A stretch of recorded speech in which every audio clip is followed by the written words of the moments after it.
Үшінші тамшы. Құрандағы қайталаулардың мұғжизалық сәулелерін баяндайды. 6 нүктеден тұрады. Бірінші нүкте.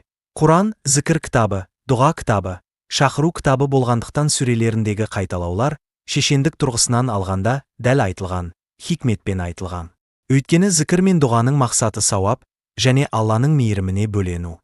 Мұндай жағдайда сауап жинап, мейірімге бөлену үшін көп қайталау қажет екендігі белгілі. Сондай-ақ зікірдегі көп қайталаулар жүректі нұрландырады. Дұғаны көп қайталау оны бекіте. Шақыру да қайталанған сайын әсерлі болып, нығая түседі. Екінші нүкте. Құран адамзаттың барлық деңгейіне арналған дауашара. Алғыры бар, емесі бар, тақуасы бар, күнәғары бар, дінге берігі бар, босаңы бар, бәріне арналған иләли сөз.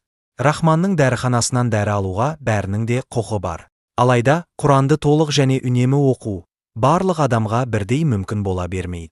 Сондықтан қажет мақсаттар, айғақтар қайталанған. Әсіресе, ұзақ сүрелерде қайталаулар бар. Сонда, әрбір сүре шағын Құран ретінде болады. Жұрт қалаған уақытта қалаған сүресін оңай оқып, Құранды толық оқығандай сауап ала алады. Біз Құранды еске алуға жеңіл еттік. Аяты осы ақиқатты дәлелдейді. Үшінші нүкте. Уақыт өткен сайын материалдық қажеттіліктер өзгереді, азаяды, көбейеді. Мәселен, ауаға деген мұқтаждық үнемі сақталады. Іш құрылысы сынған кезде суға мұқтаж болады. Күн сайын асқа мұқтаж. Осылай жалғаса бермек. Сондай-ақ рухани қажеттіліктердің де уақыттары әр түрлі. Әр дайым Аллах сөзіне мұқтаждық бар. Әр уақыт бисмиллахқа, сағат сайын ла илаға иллаллаға мұқтаждық бар.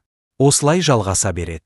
Олай болса аяттардың, сөздердің қайталануы қажеттіліктердің қайталануынан. Сондай-ақ ондай үкімдерге деген қажеттіліктің артып жатқандығына ишара. Төртінші нүкте. Өздерің білесіңдер, Құран мына мықты да ұлы діннің негіздерін, исламның шарттарын құраумен қатар, қоғамды өзгерткен кітап. Бір нәрсені ұйымдастырушы, іргетасты жақсылап қалыптастыру үшін қайталауға мұқтаж. Қайталанған нәрсе тұрақтайды, нақты қарарға айналады, ұмытылмайды.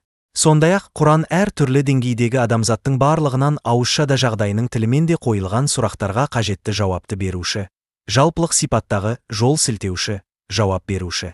Сұрақ қайталанған сайын жауаптың да қайталанатыны белгілі. Бесінші нүкте. Өзіңіз білетіндей, Құран аса үлкен мәселелерді айтады. Жүректерді иманға, иманды нығайтуға шақырады. Өте нәзік ақиқаттардан сөз қозғайды. Ақылды, білімге зер салуға итермелейді. Олай болса, сол мәселелердің, әлгі нәзік ақиқаттардың жүректерге, зейінге орнығуы үшін әр түрлі суреттеулерге, жан-жақты түсіндірулерге қажеттілік туындайды. Алтыншы нүкте. Әрбір аяттың сыртқы және ішкі жағы бар, шегі бар, білдірері бар. Әрбір қиссаның, әңгіменің көптеген жақтары, үкімдері, пайдалары, мақсаттары бар. Олай болса белгілі бір аят сол жерге лайық бір қыры, пайдасы үшін айтылған болуы мүмкін.